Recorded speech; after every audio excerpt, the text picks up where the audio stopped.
Hi, everyone. It's Heather with Courageous Hearts, and I'm really excited today. We're going to be talking about the stress scale, which is a really wonderful self-awareness tool, not only for ourselves, but to bring into the classroom. So I'm going to go ahead and begin and share my screen. I have a presentation prepared for you all. So this is a self-awareness tool for both educators and students. And I want to talk about this just for a moment in terms of in the context of SEL, or social emotional learning. The stress scale would fall under the internal SEL competency of self-awareness. That is the part 1 stress scale. There is a part 2 stress scale, which falls under self-management. So let's go and we'll discuss that in a different module. So we want to talk about activities that develop self-awareness, and we would define any activity that brings the attention of an individual inward to be present with thoughts, feelings, or body sensations is an activity that helps to cultivate self-awareness. And the stress scale is certainly one of these activities. So what is the stress scale? Basically, it's a rating scale on a scale of 1 to 10, where the level of stress goes up with the number. So a higher number is a greater amount of stress. And it's a self-awareness tool for each individual to give themselves a number at any moment in time. So for example, 1 through 3, those numbers are where you're pretty centered. Things are good, you're feeling focused, you're having a positive influence on others, and you're feeling just very balanced and in the moment. You're getting stuff done.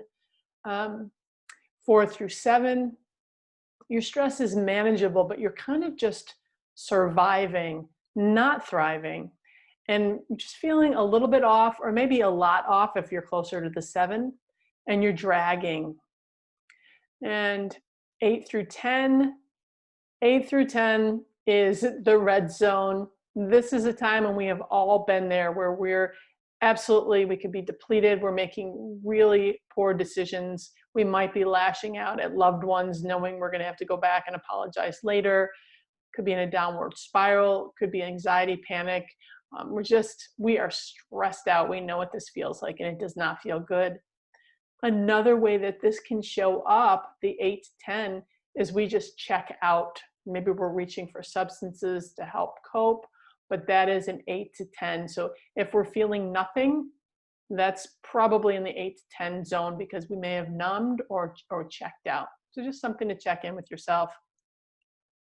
So how you do the stress scale, this is a great scale or a self-awareness tool to use, for example, in a circle format in a classroom. It can also be brought in story form. We're talking about characters in English class or history, and perhaps what was their level of stress, and then discussing it in terms of students' level of stress. So that's one way to tie it into some content. But the first 2 questions as part of the stress scale process is to go around and identify what your number is and how you arrived at that number. And then question 3, so questions 3 and 4 are really part of how we really get into the self-awareness aspect of this process. And that's really understanding, first of all, how did you come to your number? And a lot of times it'll be like, well, I have this going on in my life. Or right now, my parents are going through a divorce, so I'm really more stressed than normal. That doesn't tell us what the in the moment stress number is. The in the moment stress number can be kind of, you can get in touch with that by going into your body, feeling how your body is basically processing the stress.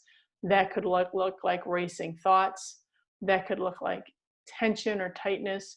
Some people wake up in the morning and they have their jaw is locked or tight. They might be grinding their teeth at night. For some people, it shows up in the digestive system when they have upset stomach and poor digestion or gas. It could also show up in the breath. when the breath or when the body is under stress. The breath is more shallow, and it can be rapid, it can be irregular, or you can feel kind of a tension around it, or it's constricted when you're breathing. So there's a lot of tools that we have to specifically go in and just check in with the breath.